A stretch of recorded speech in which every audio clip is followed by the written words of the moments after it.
Boa tarde. Gostaria de começar agradecendo a todos aqueles que já estão conosco e conectados à nossa plataforma. E hoje a NSF lança o 10º webinar da série para a América Latina. E agradeço a todos pelo excelente número de inscritos que tivemos neste webinar. Aproveito para lembrar que você poderá interagir conosco enviando suas perguntas pelo chat localizado na parte direita da sua tela.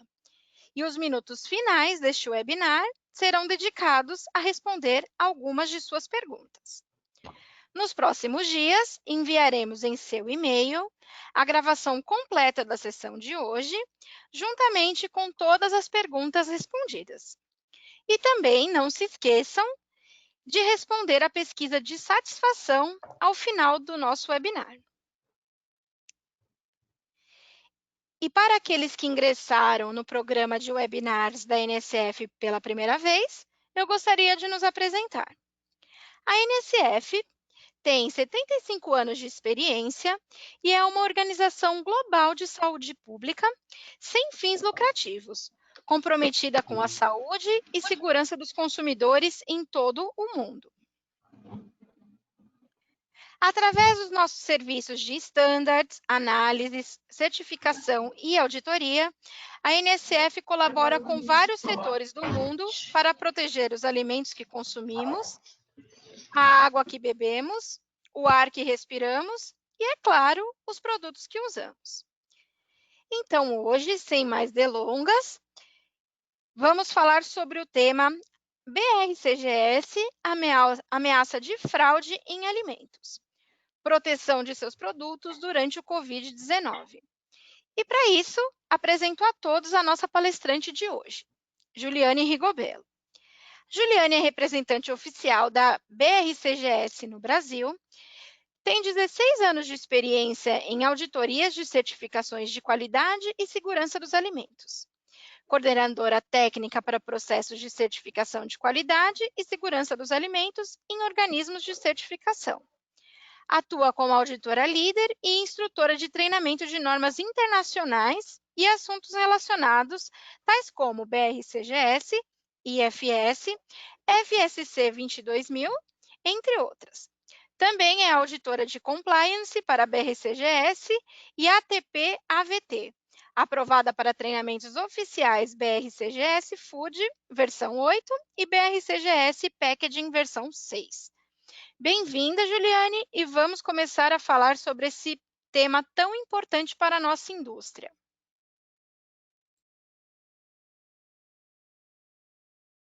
Oi, obrigada, Pri. Boa tarde a todos.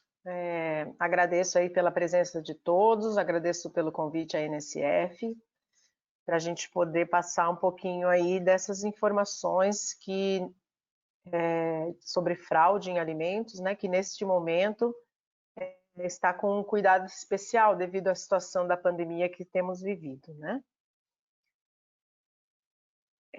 Antes de começar, então, gostaria de relembrar a todos, né, BRCGS, né, quem somos. Então, somos uma organização de normas de certificação do Reino Unido, cujas normas surgiram aí devido a uma demanda da área varejista de qualificação dos seus fornecedores. Então, é uma norma que trouxe esse conceito de qualificação de fornecedores, trouxe o conceito da gente reduzir o número de auditoria nesses fornecedores, reduzindo custos, reduzindo estresses, né, que os fornecedores têm que disponibilizar recursos, pessoas e tudo mais durante as auditorias. E nesse contexto, a BRCGS foi desenvolvendo ao longo dos anos, né, as normas de certificação de qualidade e segurança de produto, que inclui aí diversas áreas e segmentos. Nós temos como a primeira, né, a matriz de todas, a norma de food, de alimentos, que surgiu a primeira versão em 98, e foi reconhecida pelo GFSI em 2000. Hoje nós estamos na versão 8, versão que passou a valer o ano passado, em fevereiro do ano passado, né? E depois temos também outras normas, algumas também já conhecidas, como a norma de material de embalagem, de estocagem e distribuição, norma para bens de consumo, né? E temos duas para bens de consumo, porque tem home care e tem a parte de outros bens de consumo também.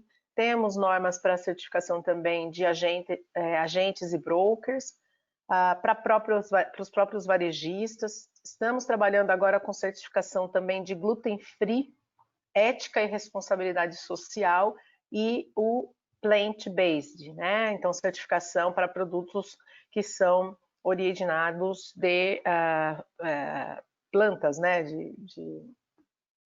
Que não tem incidência, que não tem presença de carne, né? Com esse contexto aí, temos todas as normas direcionadas sempre, né, para manter a qualidade, a legalidade, a segurança do produto. E agora com essa pandemia, nós temos tentado dar suporte a todas as áreas. Então, trouxemos aí essa questão, né, da fraude em alimentos durante aí o Covid-19, tá? Nós temos na nossa página hoje atualizado um link, né, uma conexão onde vocês podem acessar, tá? Diretamente as notícias e informações que a BRCGS tem passado para o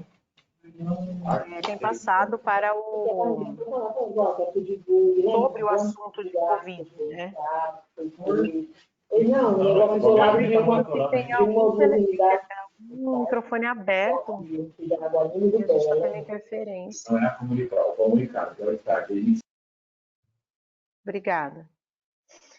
Então, nessa página, na nossa página, na brcgs.com/resources/covid19 response, nós temos ali todos os documentos que a BRCGS tem lançado. Alguns estão em português, tá?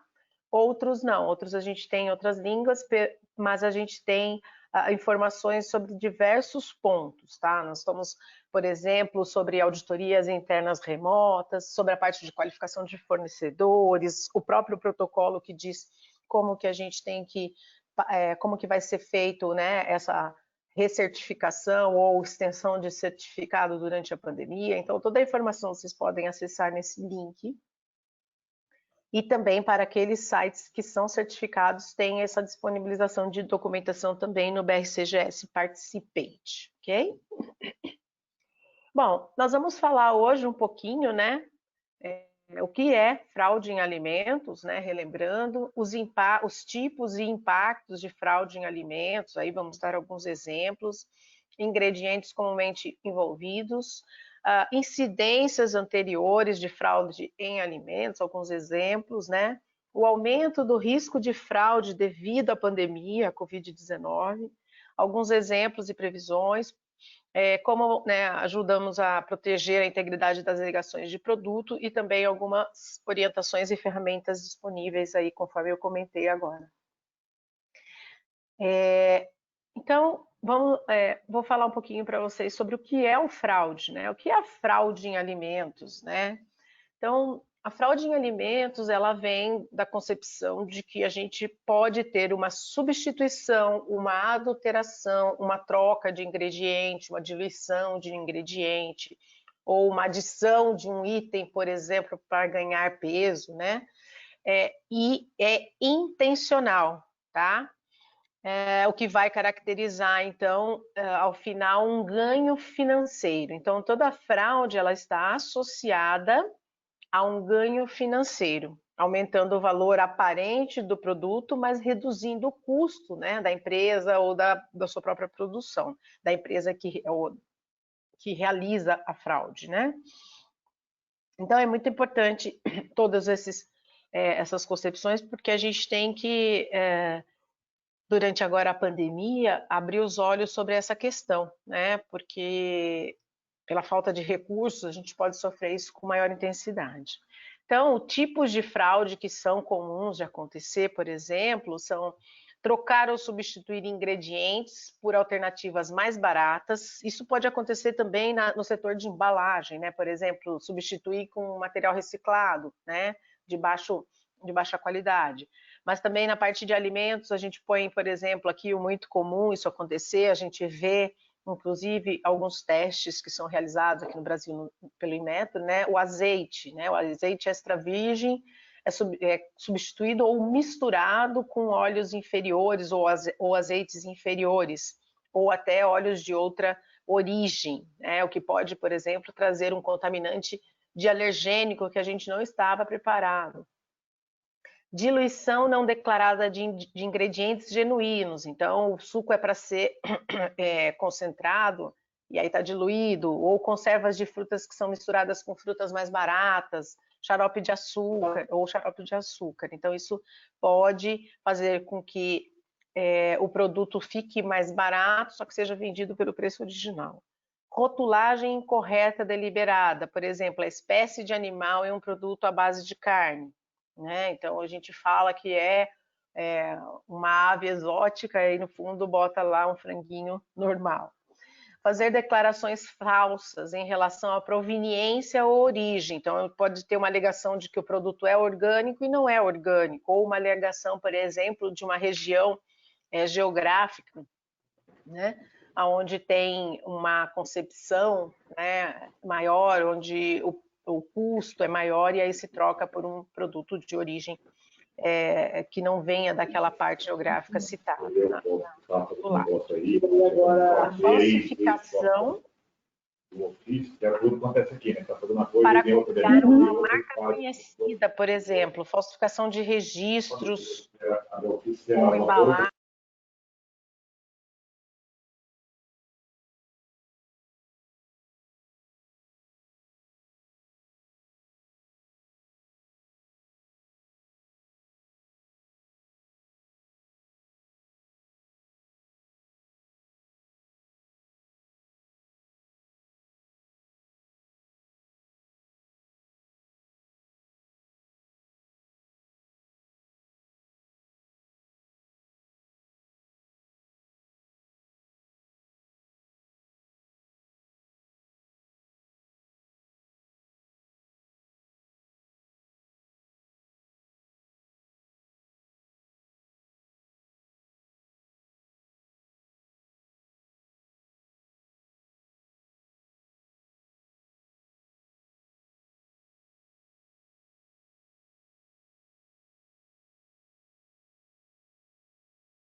Olá, pessoal, eu peço um minutinho, pois estamos restabelecendo a nossa conexão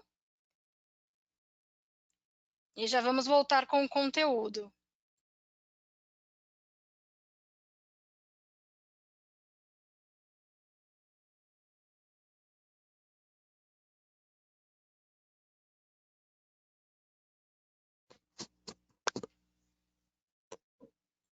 Oi, voltamos? Agora estamos restabelecidos. Ju, pode continuar. Tá ok. Desculpe, então, pessoal, por esse pequeno detalhe tecnológico.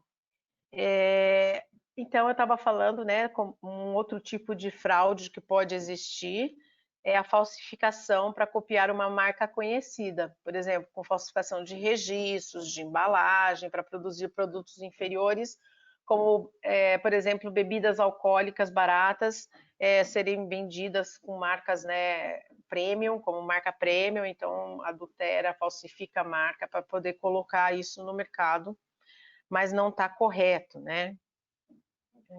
Está sendo utilizado um valor agregado menor com um destaque de premium, tá? Bom, agora vamos falar um pouquinho dos impactos, né, que uma fraude pode causar para uma empresa, para um setor, para o segmento, né? Assim, o que é mais comum, né, quando uma fraude, por exemplo, ela é identificada e compilada, é a gente ter um impacto financeiro e, às vezes, um impacto na marca, né? Então, por exemplo, financeiros, estimativas, né, sugerem que custa à economia mundial 49 bilhões anualmente. Então, existe uma pesquisa que checa toda essa parte de fraude em alimentos e, anualmente, no mundo, lógico, a gente tem um custo, né, com problemas e tudo mais, em torno de 49 bilhões, e isso tem crescido, né? Está aumentando aí com o tempo, né? Com as tecnologias avançadas, a gente consegue ir trazendo mais opções de falsificação, né? Então, por exemplo, a Europol indicou que a operação da Ops, número 6, resultou na apreensão de mais de 9.800 toneladas, 26,4 milhões de litros e 13 milhões de litros milhões de unidades de itens de alimentos e bebidas falsificadas abaixo do padrão. E isso estimou-se um valor de 230 milhões de euros. Então, assim, a gente vê que a fraude não é uma questãozinha pontual, ela realmente tem um impacto e acontece efetivamente no mundo inteiro. Outras consequências, né, impactos da fraude é a gente ter, por exemplo, um risco à saúde, né, um risco grave aí à saúde dos nossos consumidores, porque ao se fraudar um produto, você pode adulterar a sua composição, né? Então você pode adicionar um alergênico que não existia, pode ter problemas aí com de etileno glicol, melanina, todos esses itens podem impactar.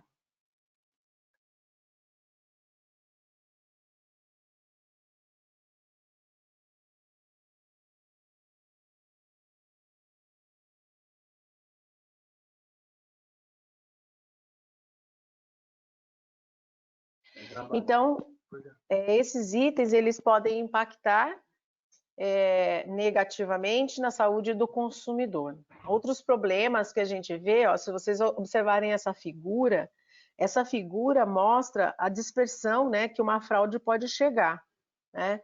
Então, você pode ter aí, isso é um desenho, né, lógico, de uma figura real, tá? Onde você teve alguns impactos no mercado europeu e também no Reino Unido, e aí você vê assim, uma contaminação que veio da Índia, né, que é a bolinha preta, para onde que ela foi se espalhando, abrindo, e de uma matéria-prima, por exemplo, aí foi para a parte dos manipuladores nas bolinhas vermelhas, e daí gerou-se todos esses produtos acabados.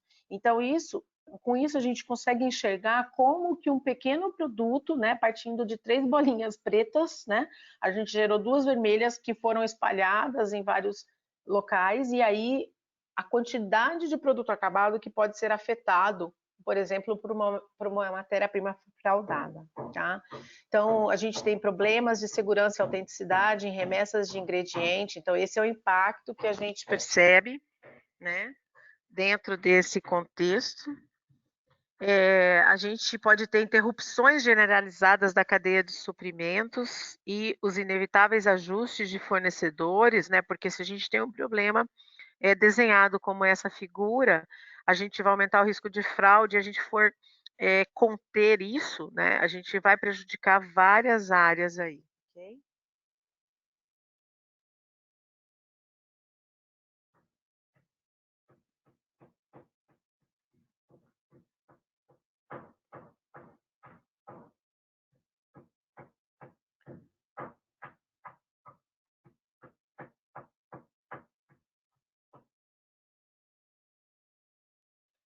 Ingredientes, pessoal, que comumente estão envolvidos em fraude, né, estão listados aqui, de acordo com o projeto de relatório sobre a crise alimentar, fraude na cadeia alimentar e seu controle, da INE 2013 a 2091, do Parlamento Europeu, os 10 principais produtos alimentícios com maior risco de adulteração e substituição são azeite, peixe, produtos orgânicos, leite, grãos, mel e xarope de maple, café e chá, especiarias como açafrão e pimenta em pó, vinho e certos sucos de fruta. Porque esses itens, eles são fáceis de controlar. E são fáceis, algumas são difíceis de serem detectadas e outras são...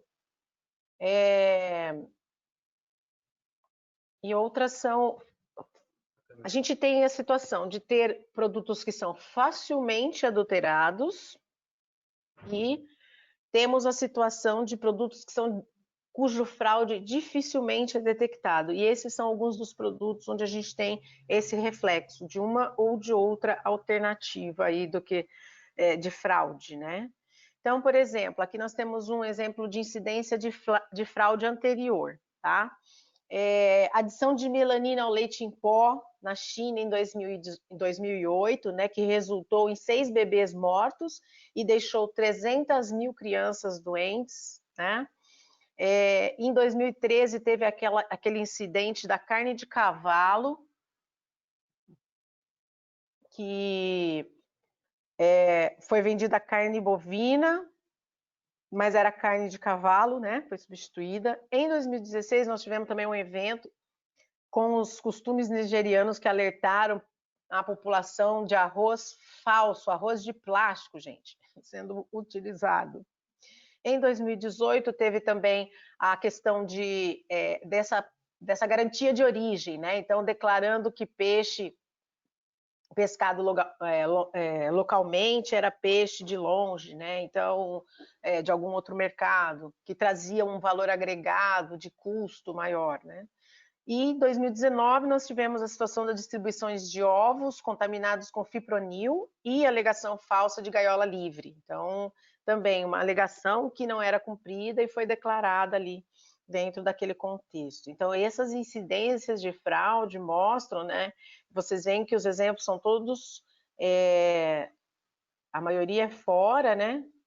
A todos fora do país e fora os que a gente tem aqui, né? Porque a gente tem os eventos aqui, por exemplo, no Brasil, de fraude em leite, né? Onde tem adição de soda, adição de água. Nós temos os eventos aqui de adição de óleo de soja em azeite, né? Melaço, ou xarope de açúcar em mel.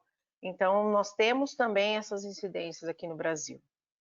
E agora, falando um pouquinho, né, de como esse risco foi aumentado com a questão da pandemia, né? O fato da gente ter essa pandemia gerou a dificuldade, por exemplo, que a gente tem, e muitas vezes impacta aí interrupções na cadeia de suprimentos, e aí levou à escassez, né, de alguns produtos, que geralmente resulta em aumento de preço. Então, consequentemente, a gente tem um aumento do risco de fraudadores entrarem no mercado com produtos substituídos ou falsas alegações, né? Porque pode, por falta de algum ingrediente ou produto no mercado, as empresas podem procurar opções mais baratas ou opções, inclusive, de troca, e transformar o seu produto original num produto fraudado para poder manter-se no mercado, né? Então, também podemos assumir com segurança que as empresas, elas podem precisar de trocar de fornecedores, também devido a essa situação. E aí, o que acontece? Nessas condições, né, que estamos vivendo agora, trocar de fornecedor impacta em a gente ter que fazer uma qualificação de fornecedor. Contudo, a gente sabe que visitas nas empresas estão quase que impossíveis, né? Em pouquíssimos lugares a gente tem isso permitido. Então, acaba se tornando, né, tendo, né, um risco maior aí, porque leva muito tempo para a gente desenvolver um histórico de confiança desse fornecedor, e aí vai acabar faltando também fornecedores, tornando as empresas mais vulneráveis ainda a atividades fraudulentas, porque aí aqueles que identificam, né, uma oportunidade de fraude, ela vai, né, tentar se inserir nesse mercado que está tendo aí, por exemplo, uma escassez de produtos, tá? E aí a gente sabe, por exemplo, que para as normas da BRCGS, a norma de alimentos, ela tem toda uma regra para a gente fazer a qualificação dos fornecedores, né? Que especialmente fornecedores classificados como críticos devem passar por uma auditoria em loco ou ter uma certificação. Então, desenvolver um fornecedor às pressas pode resultar realmente numa fragilidade e num aumento de potencial de fraude, né? E aí nós temos, por exemplo, cadeias de suprimentos sofrendo com essas interrupções, com essas escassez, né? Por exemplo, também temos a escassez de pessoas, não só de ingredientes, porque as pessoas estão ficando doentes devido também às regras de distanciamento social, né? Então a gente acaba vendo que acaba tendo uma falta de pessoas, né, de trabalhadores que podem impactar aí então nos serviços, né, por exemplo, de colheita, nas próprias indústrias de fabricação, né? Então nós temos isso que as instalações de processamento de carne, por exemplo, estão fechando, né? Algumas estão fechando temporariamente, né? Devido aos casos de Covid e falta de funcionário, né? Algumas outras estão reduzindo o seu número de funcionários por conta do distanciamento que deve existir dentro, né, das fábricas. Então isso também gera uma escassez, né? E também acaba que essa troca, às vezes também redução de pessoal ou troca de pessoal, porque os funcionários ficaram doentes, daí você contrata funcionários temporários, né? Tem toda uma regra que a BRCGS, por exemplo, colocou para a parte de funcionários temporários, funcionários que são contratados durante a pandemia, mas diante da necessidade, da escassez de pessoas, às vezes a gerência, a alta direção, ela vai deixar de fazer uma avaliação correta e minuciosa dos funcionários, porque pelas pressões econômicas, precisa-se trabalhar, precisa-se pôr produto, precisa-se dessa pessoa, e talvez neste contexto a gente tenha uma perda de qualidade, de capacitação aí de pessoas, que pode prejudicar e trazer, né, alguns impactos com relação ao produto. E também temos o cenário das exportações, né, que estão atrasadas ou paradas, e aí também falta, por falta de pessoas, de mão de obra, e também por conta das medidas de bloqueio, né? Então a gente tem que tomar muito cuidado com essa parte também das importações, né, para verificar se realmente os produtos que estamos adquirindo são produtos não fraudados, são autênticos, né?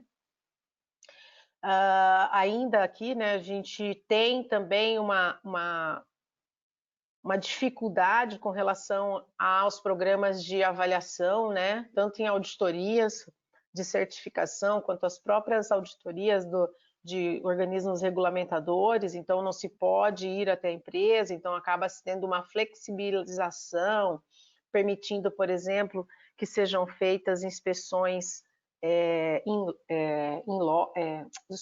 pela própria empresa, né, como se fosse uma auditoria interna. Então é complicado essa parte da supervisão regulatória também, que teve que se ajustar, né? E aí acaba tendo aí realização temporária de inspeções remotas, flexibilidade na rotulagem de certos produtos, aceita as inspeções domésticas, né? Priorização de certas atividades regulatórias e suspensão temporária de outras atividades consideradas de baixo risco, né?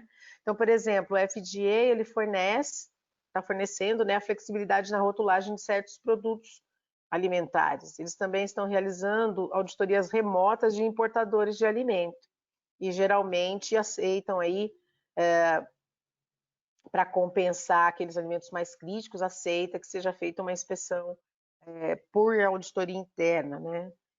Da mesma forma, a Agência Canadense de Inspeção de Alimentos também está priorizando as atividades de alto risco, né, e deixando aí as atividades de baixo risco para um segundo momento, né?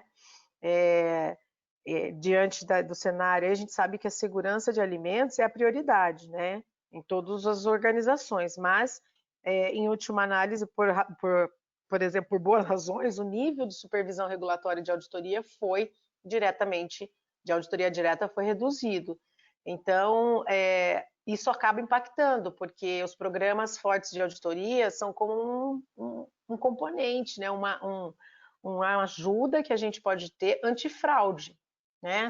E aí, se a gente fragiliza isso ou suaviza isso, né, a gente passa por um momento onde a gente vai ter uma fragilidade também do nosso sistema e dos produtos que a gente vai receber, né? Então é complicado e acaba impactando num aumento, né, do risco de fraude no segmento, na cadeia alimentar, tá?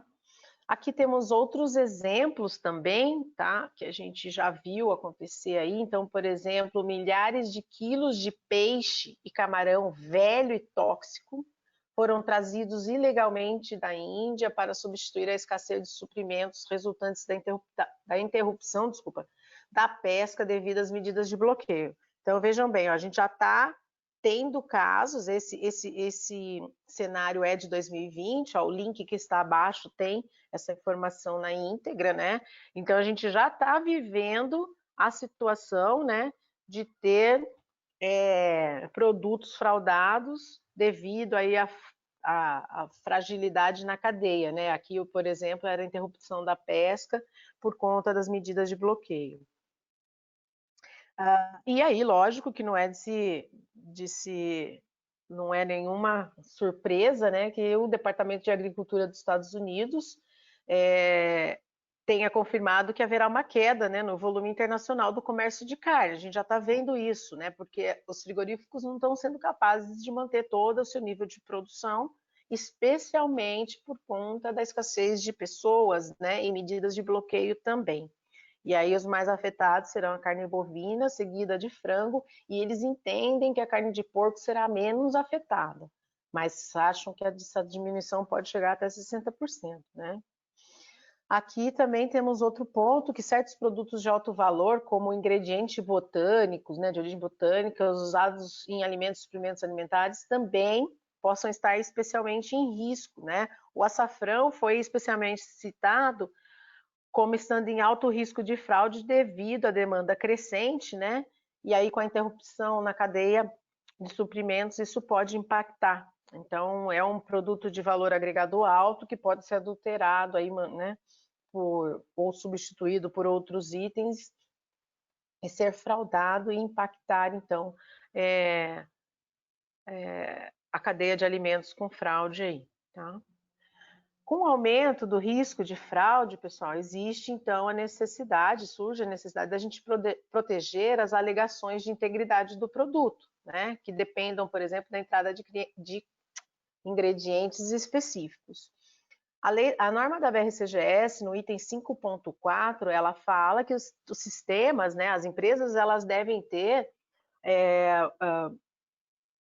uma avaliação de risco das suas matérias-primas para checar quais são as matérias-primas potenciais de fraude, né? E, então, estabelecer medidas de controle para garantir que elas consigam minimizar os impactos, né, e o risco de comprar matéria-prima fraudada. Então, isso significa que a gente tem que fazer uma avaliação de vulnerabilidade em todas as matérias-primas ou grupos de matéria-primas, né, para verificar atendimento legal, atendimento de especificação, garantia de origem e tudo mais. Essa avaliação tem que levar em consideração, por exemplo, o histórico que a gente tem hoje de substituição e alteração, e também fatores econômicos que possam tornar a adulteração ou a substituição mais atraente. E ela também precisa considerar a facilidade de acesso a essas matérias-primas através da cadeia de suprimento. E também tem que considerar a dificuldade na detecção de uma fraude. Então, por exemplo, se tem testes, né, muito sofisticados para identificar uma fraude, né? Também a própria natureza da matéria-prima, né? Algumas matérias-primas podem ser fraudadas e, por exemplo, com mais facilidade, porque a gente não consegue detectar tão facilmente ou visualizar tão facilmente. Outras já são mais difíceis, né? Porque se houver uma adulteração, ela é facilmente detectada, né? Se a avaliação indica, por exemplo, se essa avaliação de vulnerabilidades vai indicar, por exemplo, que alguma matéria-prima está em risco particular de fraude, então é obrigação da empresa estabelecer medidas de controle para garantir que vai tentar, né, vai fazer controles para mitigar os riscos disso acontecer, porque a gente sabe que em situação de fraude, assim como o Full Defense, a gente não consegue zerar o risco, mas a gente tem que tentar minimizar ao máximo. E é importante observar que a avaliação ela deve ser revista regularmente, porque para refletir as mudanças nas circunstâncias econômicas, na parte no mercado, né, inteligência de mercado, e agora com os desafios da Covid-19, né, é um ótimo momento e a empresa deve fazer uma reavaliação da sua avaliação de vulnerabilidades de matérias-primas, sim, porque a gente tem um potencial maior de fraude devido a esses pontos que a gente já falou, escassez de produtos, escassez de pessoas, né? Troca de fornecedores, fornecedores qualificados de forma excepcional, não com todas as informações necessárias. Então, esse é um momento que as empresas têm que levar em consideração que deve fazer uma reavaliação na sua avaliação de vulnerabilidades de matérias-primas para identificar potenciais de fraude. E talvez cheguem à conclusão de que vão ter que aumentar ou atualizar suas medidas de controle que ajudam a mitigação desse potencial de fraude, né? Então, a norma, ela também contempla, né, que se forem feitas, por exemplo, alegações em embalagens de produto acabado, que depende do status de matéria-prima, então a gente tem que garantir, neste momento, que cada lote da matéria-prima seja investigado, para realmente, se a gente, lógico, identificar que essa matéria-prima tem um potencial de fraude agora, especialmente durante a pandemia, né? E, lógico, ao longo dos anos também isso tem que se manter atualizado. Né? Isso inclui, por exemplo, alegações de proveniência, origem específica, raça, status, né? Por exemplo, não GMO, GMO, orgânico, não orgânico, né? Métodos de produção específicos, como kosher, halal. Então, hoje as empresas têm que estar com uma avaliação maior, mais precisa, mais crítica em cima das matérias-primas, para poder identificar potenciais fraudes, né, que vão surgir, que já estão surgindo diante do mercado, do cenário da pandemia, né, por conta de toda essa escassez, essas dificuldades que a gente está vivendo. Tá?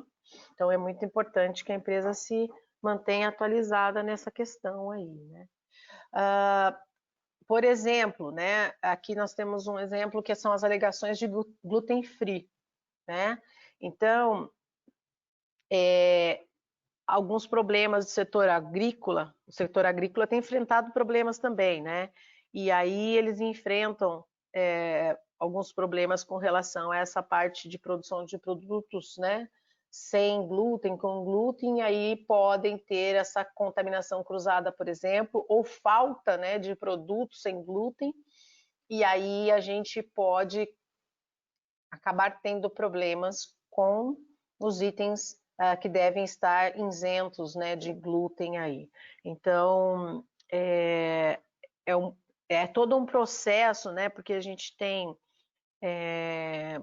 por exemplo, toda a parte de cultivo, de plantio, de transporte, de processamento, né, e aí pode-se ter hoje uma contaminação cruzada que no passado era evitada por uma questão mais segura, por uma questão de preço, por uma questão de ter pessoas, equipamentos e ingredientes suficientes. Então a gente tem que abrir os olhos aí, por exemplo, para as alegações de gluten free, porque são processos especiais, né, que podem necessitar ser implementados para garantir que a contaminação cruzada não vai existir, ok?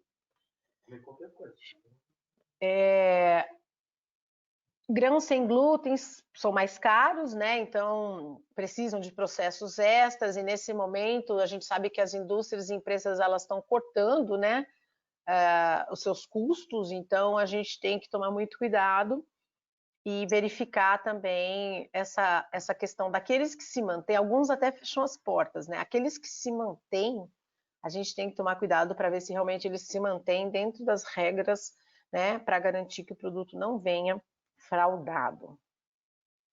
Então, por exemplo, a aveia, né, é um exemplo comum que é frequentemente contaminada por outros grãos que contêm glúten. Elas são frequentemente cultivadas nos mesmos campos ou nas proximidades de trigo, centeio e cevada. Então, por exemplo, a pureza da semente hoje, nesse cenário, sempre, na verdade, né, mas hoje, com o cenário da Covid, ela pode ser um problema maior. Eles podem, por exemplo, estar utilizando equipamentos compartilhados, né, que podem acabar fazendo com que haja a contaminação cruzada, e a pureza da semente também pode ter um problema e se o equipamento for compartilhado. Fecha a porta. Compartilhados para usar, por exemplo, para semear, para colher, para transportar, para armazenar, para processar, embalar, ok? Os produtores de aveia precisam garantir que todos os produtos atendam aos requisitos regulamentares, o que geralmente é 20 ppm ou menos, tá? Então, eles têm que fazer isso, né, implementando um protocolo de pureza, composto por medidas de controle que devem estar documentadas, né, com o objetivo, então, de reduzir o risco de contaminação por glúten em todas as etapas de processamento. E isso, por exemplo, né, vai envolver vários procedimentos, né, desde a parte da semente puras, aí, gerenciamento do campo, equipamentos, né, inspeção e amostragem, aí até o final aí da entrega do produto. A aveia sem glúten pode também ser obtida após, por exemplo, a separação mecânica e óptica dos grãos, com base no seu tamanho, forma, cor e densidade. No entanto, né, nesse caso, devido ao elevado risco de contaminação, essas práticas precisam ser cuidadosamente validadas.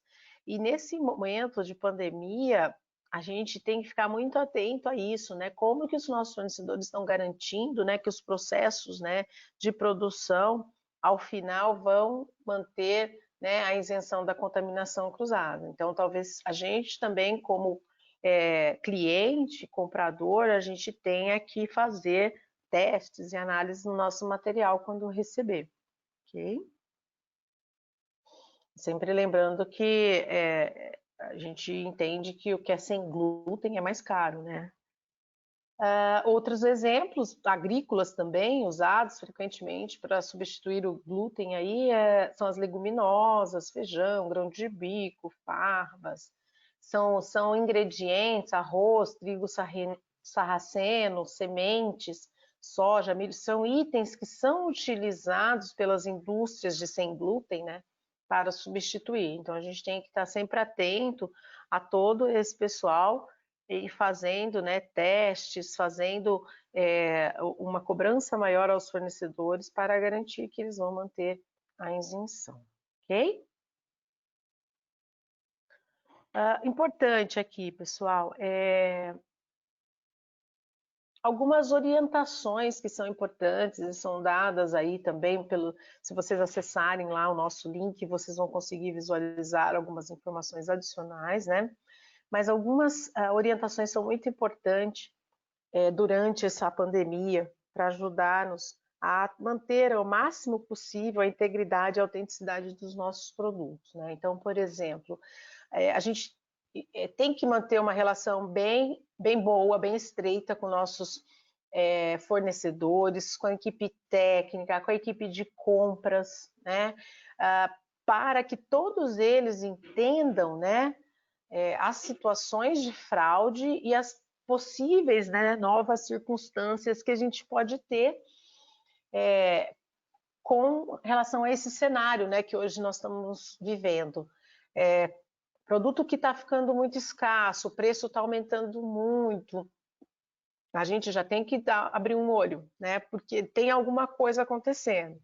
Né? Se está faltando produto, ou as empresas não estão conseguindo ter acesso a ingredientes ou tudo mais, ou não está tendo pessoal suficiente. Então, isso já pode gerar um desconforto com relação à garantia da autenticidade e integridade do produto. Por isso é importante que toda a comunicação em relação entre as equipes, entre as empresas, né, fornecedor, cliente, entre as áreas técnicas de qualidade, de produção e áreas de compras, que são as responsáveis, né, pela compra dos ingredientes, das matérias-primas, elas sejam muito estreitas e muito atualizadas. Então, assim, a equipe, a empresa, ela tem que entender que neste momento que nós estamos vivendo, a notícia é diária, né? A atualização, ela é diária, porque pode surgir um contexto aí, né, dentro do nosso momento que traga, né, mais uma preocupação. Por exemplo, agora nós estamos falando da nuvem de gafanhotos, né? Então vai surgir um outro problema, porque se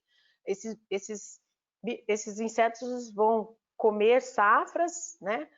Devorar safras de alimentos, e aí vai gerar uma outra escassez de novo de ingrediente.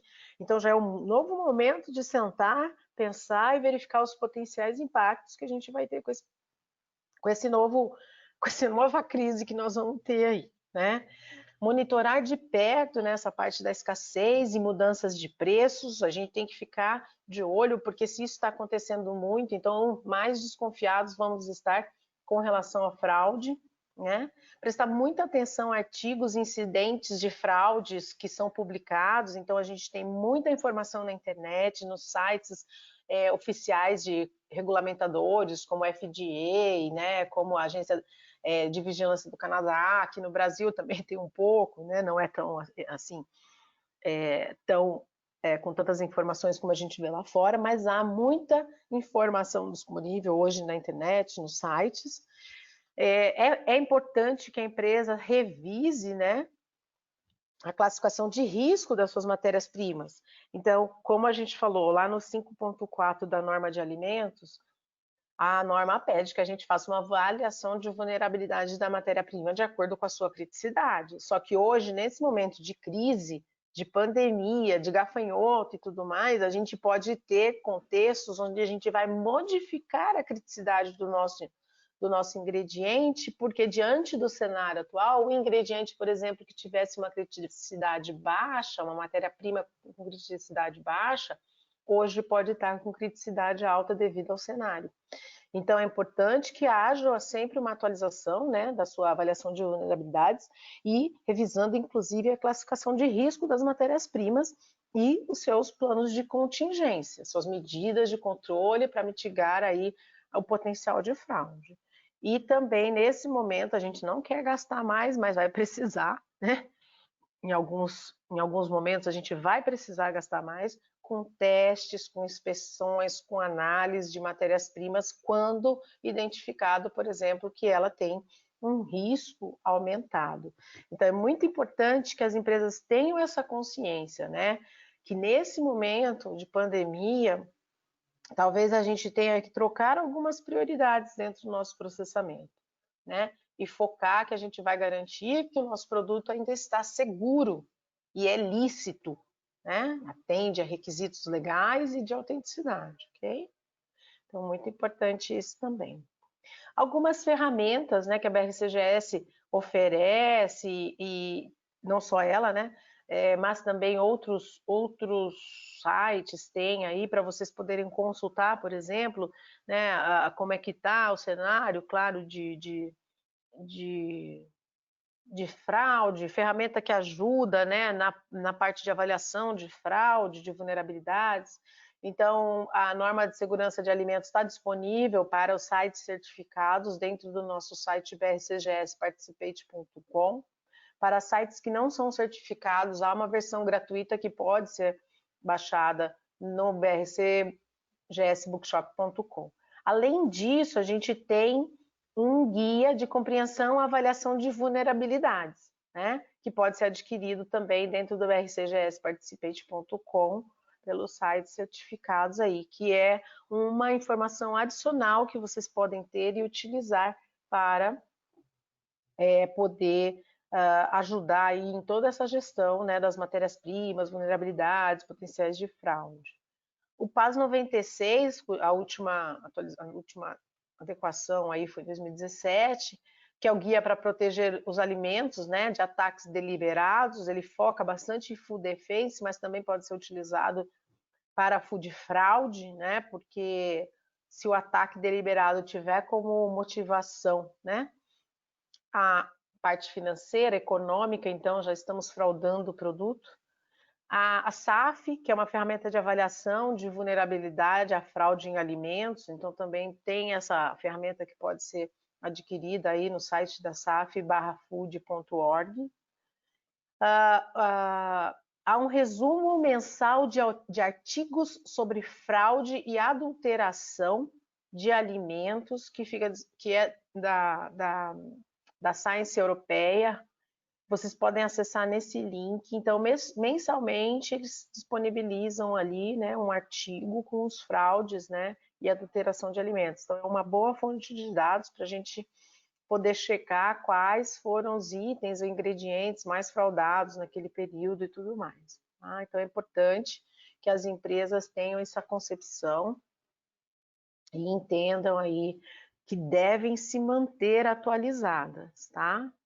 E como eu comentei lá no comecinho, né, a BRCGS está disponibilizando informações, atualizando praticamente diariamente sobre a resposta ao Covid, né? Então, hoje, com a situação do Covid, o cenário, conforme ele vai evoluindo nos países, nas empresas, a gente vai atualizando, e vocês podem acessar no nosso link, né, que é o brcgs.com/resources COVID-19 response. Ali vocês vão ter bastante material disponível, né, que vocês podem acessar. Além disso, vocês também têm a opção de estar acessando os nossos treinamentos, que agora estão sendo, devido à pandemia, estão sendo oferecidos de forma online. Então, vocês conseguem visualizar também dentro do nosso site. Então, se vocês clicarem naquele link que estava antes, a gente vai sair nessa página, aí vocês clicam aqui em visitar a e aí vão ter acesso a mais informações que podem ter sobre essa parte do Covid, né? Então, aqui, ó, quando você acessa, se você acessar pelo brcgs.com, você vai abrir essa página. Aí você entra aqui na parte de resources, vem aqui embaixo, vai ter, olha, Covid-19 responses, né? Onde você vai encontrar as informações sobre o Covid e toda a interpretação que a BRCGS dá. Hoje, por exemplo, nós temos o descritivo maior, vamos dizer assim, que são as informações gerais sobre o cenário. Nós temos, inclusive, em português, e depois nós temos alguns adicionais, que tem aqui, por exemplo, desse lado direito da tela, vocês podem ver, ó, nós temos informações adicionais sobre a parte do propósito, né? Então, por exemplo, um guia para gerência sênior, para a gestão sênior, né? Que vai incluir, por exemplo, gerenciamento da continuidade do negócio, resiliência e gerenciamento de crise, né? Aí depois nós temos aqui, por exemplo, efetivo avaliação, né, de pessoas visitantes. Aí depois nós temos um outro item que vai falar da parte de gestão de pessoas. Então, dentro do guia de gestão de pessoas, tem guia para Human Resources, né, recursos humanos, treinamento, welfare, saúde, segurança, ética, arredores, time de trabalho. Depois nós temos um outro guia que vai falar um pouco da parte de processo, que inclui, então, gerenciamento, vai falar da parte de limpeza, controle de pragas, testes, monitoramento ambiental e auditoria remota, HCP, quais seriam, né, as dicas e interpretações dentro desse contexto, diante desse cenário que nós estamos vivendo. E abaixo também nós temos outros aqui, ó, informação técnica, que vai falar da parte de guia de auditoria, auditorias remotas, tem também algumas coisas para os organismos de certificação e outras fontes aí que podem ser utilizadas. Então, é um banco de dados ilimitado que está com acesso ao público geral, não são somente as empresas certificadas que têm acesso, todos vocês têm acesso, qualquer pessoa pode ter acesso, e também temos a parte dos nossos cursos e treinamentos que, diante do cenário que nós estamos vivendo hoje, esse cenário nos trouxe a opção de fazer todos os cursos oficiais da BRCGS online, tá? Então, todos os cursos oficiais estão disponíveis, eu publico no LinkedIn, tem publicação dentro da nossa página na brcgs.com/training/cursos. Vocês conseguem ver os cursos no Brasil. Inclusive, a semana que vem a gente vai ter um curso de interpretação e entendimento da norma de alimentos, que é um curso de 2 dias e nós dividimos em 4 manhãs. Será na próxima semana, segunda, terça, quarta e quinta, juntamente com a NSF. Eu vou estar ministrando esse curso. Então, quem tiver interessado pode também entrar em contato aí conosco, com a NSF ou comigo, para poder ter mais detalhes. Bom, pessoal, é isso, né? Eu agradeço a todos aí pela atenção e se tiverem perguntas, a gente pode, tem um tempinho aí para perguntas, né, Pri? Isso aí, Ju. Muito obrigada pela ótima apresentação. Nós recebemos várias perguntas, não vamos ter tempo para responder todas, mas ao final nós responderemos todas e serão enviadas para vocês para o e-mail de cadastro, tá? Então, a primeira que a gente recebeu aqui é a seguinte: considerando a norma BRCGS SID, quais fraudes devo levar em consideração, levando em conta que somente armazenamos e distribuímos produtos alimentícios? Quando a gente fala de SD, é estocagem e distribuição, né? Storage Distribution. A gente tem esse pessoal de estocagem e distribuição, eles estão no meio da cadeia, né? Então, por exemplo, se eu uso... primeiro, se eu estou no meio da cadeia, eu estou fazendo uma revenda de produto. Então, eu tenho que garantir que eu vou vender o produto correto, né? Então, eu também tenho que garantir que o produto que eu estou adquirindo é um produto autêntico. Então, eu também tenho que fazer uma avaliação para verificar quais são as potenciais vulnerabilidades que eu tenho de cada produto que eu vendo. Por exemplo, se eu revendo... se eu revendo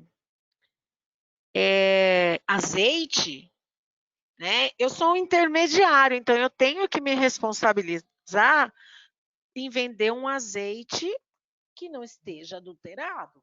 Então, eu tenho que garantir que a qualificação que vem antes, ela é do meu fornecedor, do meu material, também seja feita.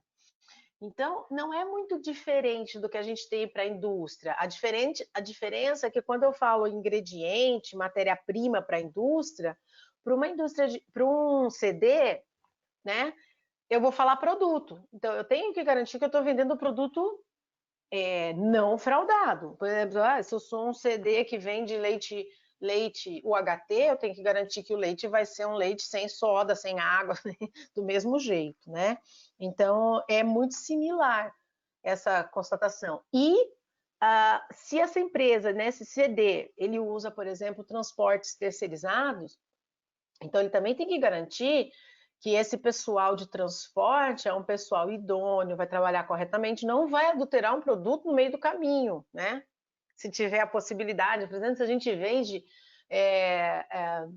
produtos, por exemplo, mel, que vão em containers, sei lá. Então, a gente garante que tenha lacre numerado, por exemplo, para que a gente saiba que durante o caminho, né, durante o transporte, isso não foi adulterado, né? Não foi fraudado, alguém roubou um pouco do mel e colocou um tanto de melaço lá e sai vendendo mel puro depois. Então, essas são as concepções, mas, assim, mais visuais, né? Mais claras, assim, que a gente tem em primeira instância para a parte de estocagem e distribuição. Perfeito, temos mais uma aqui. Você acredita que a BRCGS estará conduzindo as auditorias com enfoque nas ações de contingência para esta pandemia? Então, nessas documentações que a gente tem no site, a gente está tentando trabalhar de acordo com o que o GFSI coloca e também de acordo com a realidade, né? Então, por exemplo, o GFSI não aceitou auditoria remota, né? Então, ele entende que não é aceitável, então a gente não está fazendo auditoria remota. Mas a gente abriu uma opção de auditoria remota para aqueles sites que querem dar uma maior segurança ao seu cliente, mas eles também têm que entender que essa auditoria remota, que é uma opção adicional que a BRCGS está dando hoje, ela é não reconhecida pelo GFSI. Ou vai ter avaliação de risco para a extensão do certificado, que isso é reconhecido pelo GFSI. Então, existem as duas opções. Você estende o certificado com uma avaliação de risco e dentro dessa avaliação de risco tem que ter o plano de contingência que a empresa deve apresentar. Tem que ter, por exemplo, atualização da avaliação de vulnerabilidades e tudo mais. Então, é um enfoque, né, que vai ser dado, por exemplo, no item 3.11 da norma, que é a parte de gestão de incidentes, né? Porque essa crise que nós estamos vivendo, ela vai se enquadrar dentro da norma de alimentos, por exemplo, no item 3.11, que é a gestão de incidentes.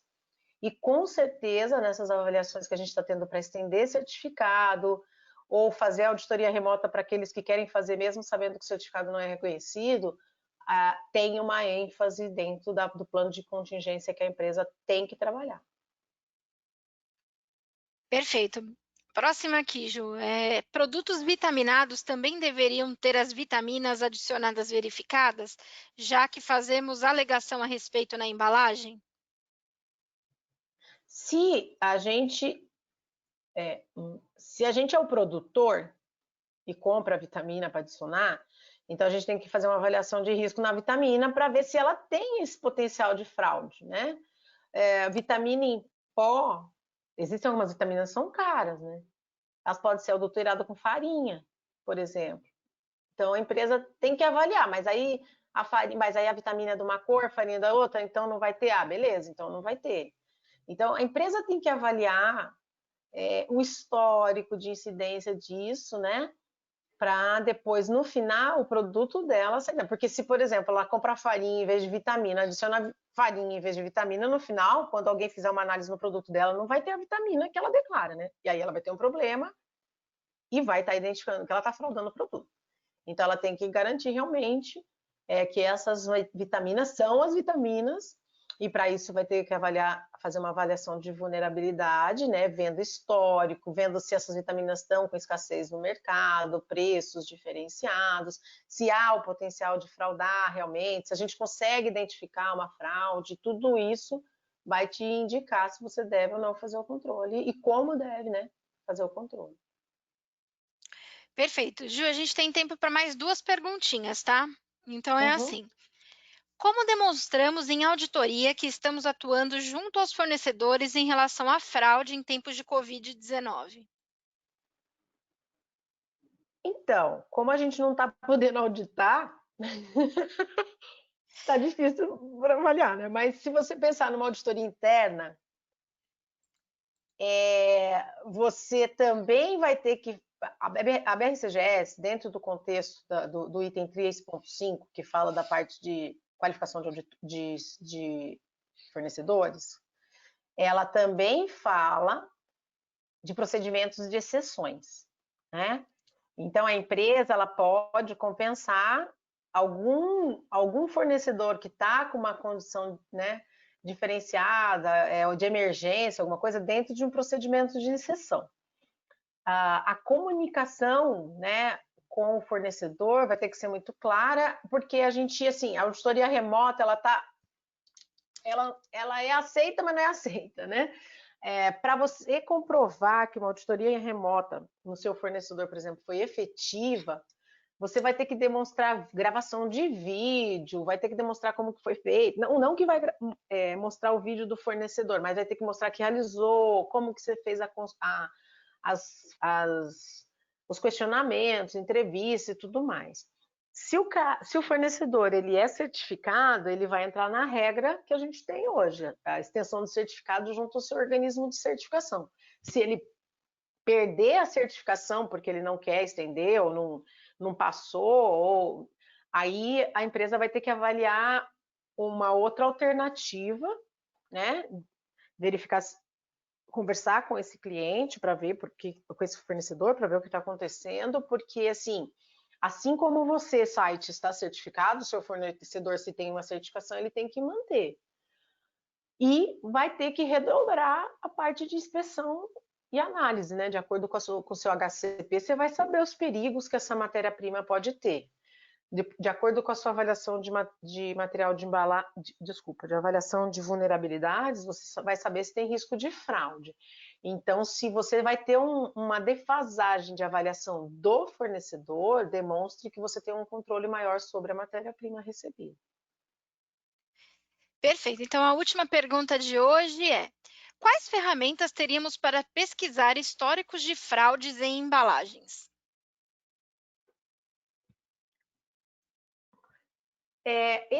Esses links que eu passei aí, eles falam de alimentos, mas às vezes também tem de embalagem. Mas hoje a gente tem menos informação sobre embalagem, realmente. Né? Eu não conheço assim de cabeça um site específico para embalagem. A minha orientação seria a gente continuar trabalhando, verificando os sites que falam bastante de alimentos, né? Porque quando há fraude de embalagem relacionada a um alimento, eles também listam, né? E ficar de olho na própria cadeia, né? As suas associações que vocês estão associados, né? Da área, né? Da área de vidro, da área de papel, da área de plástico, a gente tentar manter uma boa relação, né, entre as associações que a gente pode se cadastrar e se credenciar, para poder ter mais informações. Uma outra situação é o BRCGSparticipate.com, para empresas que são certificadas, tem uma parte de funcionalidade. Ali dentro da parte de funcionalidade, há fóruns de discussão do mundo inteiro, onde você pode participar e, inclusive, você pode jogar a pergunta lá, né? Se lá fora, né, se sites certificados em embalagem têm, né, alguma indicação, sabem, né, de algum outro local lá fora, por exemplo, onde poderia consultar. Então, é uma boa ferramenta a gente usar o BRC Participate, tanto participando dos fóruns que pode ter, de embalagem, inclusive, como jogando, né? Criando um fórum lá para as empresas certificadas, para ver se elas têm alguma referência, por exemplo, internacional, né? Porque aqui no Brasil não temos nada. Né? Perfeito. Ju, eu te passo então a palavra agora para sua consideração final, para a gente encerrar. Beleza, obrigada, Pri. Então eu agradeço a todos, né? Como já sabem, aí muitos já me conhecem, eu estou sempre à disposição para ajudá-los aí no que for necessário, né? Como uma conexão da BRCGS no Brasil. Como eu falei, nós vamos ter um treinamento semana que vem. Quem tiver alguma intenção, quiser saber mais sobre isso, pode entrar em contato conosco, pode entrar por esse e-mail que está na tela aí, que a Pri deixou, Brasil, pode ser, né, Pri? Pode, claro. Brasil@nsf.org, ou me conectar mesmo, me enviar mensagens, inclusive no LinkedIn, tá bem? Agradeço a todos, uma ótima tarde, agradeço a NSF e até uma próxima. Muito obrigada. Então, em nome da NSF International, eu agradeço a todos pela audiência e pela excelente resposta que obtivemos a este webinar. Convido você também a continuar participando das próximas sessões que iremos programar. Lembre-se de que a sessão completa de hoje estará disponível em nosso canal do YouTube para que você possa revisá-la e compartilhá-la quantas vezes quiser. De nossa parte, nos despedimos, desejando a todos uma excelente semana. Vejo você na próxima sessão. Muito obrigada!